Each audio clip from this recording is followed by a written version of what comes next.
welcome to TDSI. Ngayong araw, siguro ang iba po sa inyo ay kilala na siya.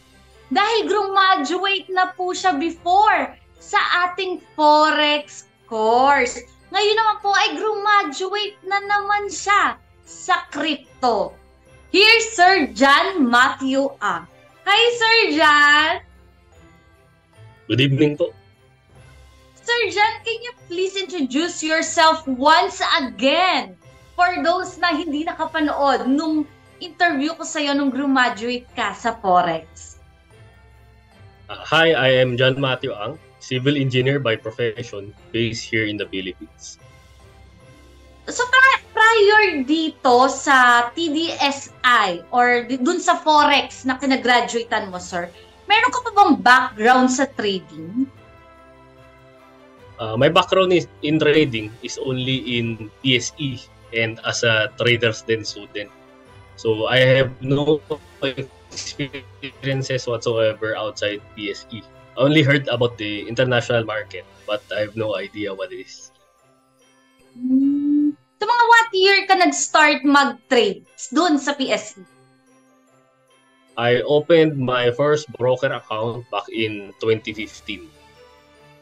Then I had my TDS ult in 2021. So for 8 years na pala ikaw pong nagtitrade sa 2015. So in 2015, how did you learn about TDSI, sir? Well, about TDSI, syempre as TDS madalas po nagpa-pop up yung mga ganyan na ads about international market. Pero kung about ano naman yung prior, which is how did I know about TDS mismo, I've been here since nung panahon pa ng GK Vlogs, Traders Lounge. So lahat ng history, journey, ups and downs ng group na witness ko. So sobrang haba nun, di ba? Dati nakita ko. So, ito naman crypto course mo na kung saan ka graduate, sir, kailan ka sumali dito? Crypto, batch 3 siya eh. Batch 3 po. So batch 3 ka na. So, ito nga, sir, you have an experience trading on Forex and you graduated sa Forex class dito sa TDSI. How about dito naman sa crypto? What were your expectations upon joining dito sa crypto? Well, sa Forex kasi Monday to Friday lang siya. Tapos yung oras na tinitrade natin, dapat open yung mga major market eh. While sa crypto naman, 24/7, tuloy-tuloy lang siya. So kung sarado yung market sa kabila, dito ako muna sa crypto.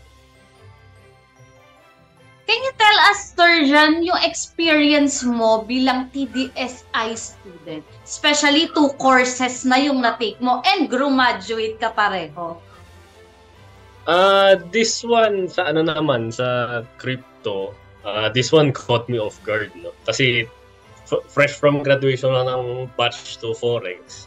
And then, in transition to crypto, supposedly minimal adjustment. Pero tulad ng sabi ko kanina, this one caught me off guard. During the test trades of crypto, there were tons of tradable coins that varies in price, liquidity, and spread. As far as strategy is concerned, due to the sheer number of available coins, there will always be a big probability of buy signals simultaneously appearing. Sa crypto, without the help of limit orders, all available buy signals must theoretically be thoroughly watched. So therefore, this was very confusing.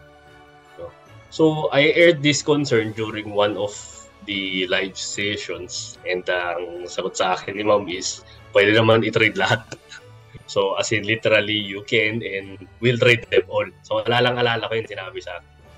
So which was a far cry from dun sa Forex, we avoid exotic pairs. So yun, So talagang I did. I traded them all. at nayari ako dun.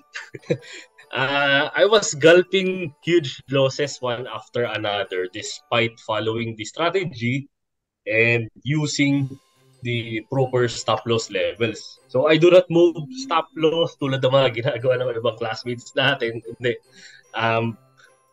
Andyan na yung discipline from Forex, i-apply mo lang dito. Also to add, dito sa crypto, I had plenty of yung tinatawag kong dual entries wherein yung entered let's say long order is almost always higher than what was shown on the charts. So this means it will lead to higher positionings also of stop loss levels. So ma-adjust mas mataas yung entry mo, ma-adjust rin yung stop loss mo. So anyway, tinanong ko kay ma'am, sabi normal lang daw yun. Okay, fine. Well, eventually, itinabi ko na any thoughts and hopes of graduation and just accepted my fate dun sa unang take ko nun. Kasi talagang, nalunod na ako sa losses nun. So, I continued trading whether win or lose every day and pick from time to time if Kilos Plus has been hit. So, I went after burning through the whole program. Di ba, we have 6 weeks of judge trades and I forgot ilang weeks of yung test trades, mga ganun. So, lahat yun sinunog ko lang. No? Just to familiarize with all the available coins with the consequence of reducing starting capital of 200 USDT down to 160 real quick. As in, real quick. Ang bilis. So parang, kumbaga sa parang na-culture shock ka pagdating mo dun sa may crypto. Parang gusto ko na bumalik ng Forex dun eh. Anyway, at the end of the program, yung batch 3, tanggap ko na nawala na talaga to. Nag-attend pa rin ako ng live session ng graduation. Nung gabi na yon, kasi araw yung graduation natin. So nung gabi, it took me a big effort to restore the will to bounce back. So after careful thinking, I was on the, parang gusto ko na bumitaw yung nito. On the last minute, I switched back. Sige, let's do this again. So after the fourth reset, eventually I was able to narrow down my options. Yung from I don't know how many coins, na narrow down ko, konti na lang yan. And begin to trade more confidently. So talagang never give up lang talaga sa pagtitrade. Even though you experience those several losses talaga na continuous. Kahit nasabihin mo sa sarili mo na, ay sanay na ako sa mga losses, ganyan. Iba pa rin talaga pag nandoon ka na sa mismong time na yon na nararamdaman mo yung several losses, especially kung bago ka pa lang dun sa isang bagay na ginagawa mo. Good thing for you, sir, talagang you decided to continue, diba, sa pagtitrade. How about Sir Jan? Did you join TDSI Bootcamp? Meron po, Bootcamp 1 and 2. So I had Bootcamp 1 wherein we're taught how to manage your finances, and Bootcamp 2 which focuses more on trading psychology. And how was it? How was your experience dun sa Bootcamp? Yung crypto kasi natapat yan sa Bootcamp 2 that one, feel ko parang I really need this, yung mga positive thinking, yung mga ganyan ba. So I believe these aspects help me restore the will to bounce back sa nung nag-fourth reset na. So talagang eto palang bootcamp, yung parang nakapag-push din sa'yo na ipagpatuloy lang ang pagtitrade. So, ano yung mga activities nyo inside TDSI? Activities inside TDSI? Um, we have live trades, no, where you see your money get flushed down the toilet. I was cramming with the lessons due to being a slow learner, and we have online live sessions for queries and perhaps to air your frustrations. What are the 3 best things about being a TD? No need to waste time in the forums or anywhere else. No need to rely on news or any extra research before making a move. And no need to think twice before cutting a loss. So ngayon, sir, di ba, galing ka na nga sa Forex, hindi ka ba natakot na itry naman tong crypto? Or medyo confident ka na kasi galing ka na nga dito sa Forex? Well, mas confident na ako kasi alam ko very liquid ang international market. Tapos this one, advantage ang crypto over Forex, 24/7 siya. No? Yun lang, indifference nga lang is wala kang limit order, so kailangan mo bantayan yung mga yan, kung bibili ka. Minsan matumal. Yun nga, nasabi ko kanina, I was caught off guard a bit. How about yung schedule mo, sir? Hindi ka ba nahirapan sa schedule mo ngayon sa pagtitrade dito sa crypto?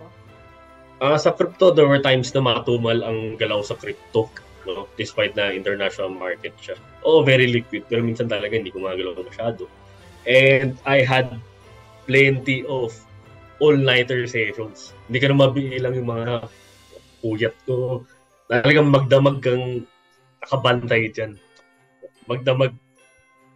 Minsan sa sobrang tumal, mag-refresh siya bigla yung chart. Nagbabago. Kasi yun nga, nature ng rainbow, mga ganyan. Babago, mabibigla ka dyan. Pero yun nga, yung magdamag na pagbabantay, minsan bagsak na yung katawan ko. I'm forced to exit the positions. Based on experience, ayoko na talaga mag-iwan ng open positions. Yeah, it is an option. Adjust mo stop loss, like anong target price or kung ano. Pero ako, I prefer to exit ko na lang, whether lower time frame or what. So parang depende na talaga. Parang trader's call na. Yes po. Ano, sir, kinagandahan nitong global market compared dito sa local market o sa PS? Being a liquid market, madali mag-exit whether manually or automatically. So, Sir Jonat, can you tell us about your trades naman that you made? Ano yung pinakamalaking gain and pinakamalaking loss mo dito? Well, wala na ako record sa trade ko during the test periods eh. Kasi doon yung marami akong wild encounters tulad ng unable to block the stop loss or yung biglang may malaking swing moves with some certain coins na mahal or what. Ngayon, hinalungkat ko yung record ko. What I have there was itong during the almost the Judge Weeks yata. Negative 161 USDT with XVG. At yung biggest gain ko so far was 4.7 USDT with USK. So both of these trades were using 15 USDT at 5x leverage.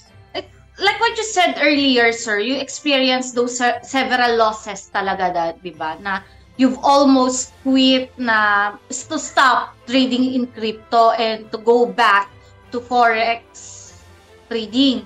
Ano yung parang naka-encourage sa'yo to continue na mag-trade dito sa crypto? Well, ako kasi matigas sa ulo ko eh. Sabi ko kay ma'am natin, matigas sa ulo ko.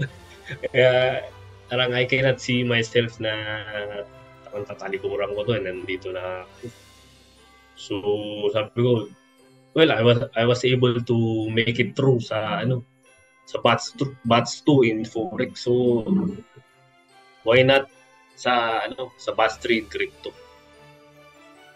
So parang pag kami inumpisahan ka, ginogol mo talaga siya na matapos. Well, it already cost me an arm and a leg to come here eh. The first place, kano na kinastos ko dito. Sa PSE, lahat ng libro meron ako dito. Sa Forex, magkano yung course. Sa sa crypto, magkano yung course, tapos yung subscription pa ng TradingView, ano pa, yung starting capital mo, yung mga losses mo, magkano lang. Sobrang laki na ng gastos ko talaga dito during the program. So I find it hard to quit midway. So parang isang reason na rin yan, naiisipin mo na, andito ka na, bakit hihinto ka pa sa pagtitrade, di ba? Kumbaga malaki na ngayon na gastos mo, di ba? Kung maghihinto ka, paano mo pa siya mababawi? Mas lalong hindi ka makakabawi if you stop, di ba, sa pagtitrade. While you're in the middle of the course, di ba? So, sir, ano yung mga mistake that you've made and paano mo siya na-overcome? Well, marami. Actually, more on... Well, sa libro ng trading psychology, di ba sabi doon, mag-trade ng puyat. Well, sa dami ng all-nighters ko dyan, araw-araw ko nagtitrade ng puyat. Parang sanayan na lang ganon, sir. Well, kasi dalawa lang yan eh. Sundan natin libro, talagang by the book na, sige, doon na trade kung puyat ka. Araw-araw nga ako puyat. Di labas nun, paano ko graduate kung hindi ako trade? So, sige, paano na, gawin na natin to. Idagdag ko lang dun sa kanina, yung sa mistakes. Theoretically, you can trade them all. No? Tulad na sabi ni Ma'am during the live session, pwede mo i-trade lahat. Kasi gusto ko talaga alamin kung sa Forex, pero kang, okay, sige, avoid exotic pairs. So, dyan pa lang, ang dami mong matatanggal na na hindi mo kailangan i-trade eh. So, shorten na list. Naka-filter na. Naka-filter na. Sa crypto, wala. Kasi sabi nga, you can trade them all. Pero, syempre, over the course of ilang weeks, you gain experience, talaga ni-trade ko lahat. Sinunod ko talaga lahat yan. So, tututukan ko na lang yung sinabi no, ma'am. Theoretically, you can trade them all. Pero just because you can, doesn't mean you should. So parang ikaw na rin yung nag-ano sa sarili mo kung ano-ano lang yung mga kailangan mong i-trade. Kasi yung initial list of coins natin, ewan ko ba kung ilan yun, sobrang dami. Eventually, inobserbahan ko siya one by one kasi talaga ni-trade ko lahat yan. Pati yung mga notorious na pairs like yung dati, yung mga turbo, mga ganun, tinira ko lahat yan. So, one by one, ni-cross out ko. Ilan na lang natitira ngayon? Maybe 20 o parang gano'n na lang. So talagang ang strategy is nandyan, pero the way how you approach the strategy talaga, parang ikaw na rin yung gagawa kung paano ka mapapadali. Like what ginawa mo nga po na nag-filter ka on your own, di ba? Para mas madali mo na rin ma-trade. Para mas lessen na rin yung itinitrade mong coins, di ba?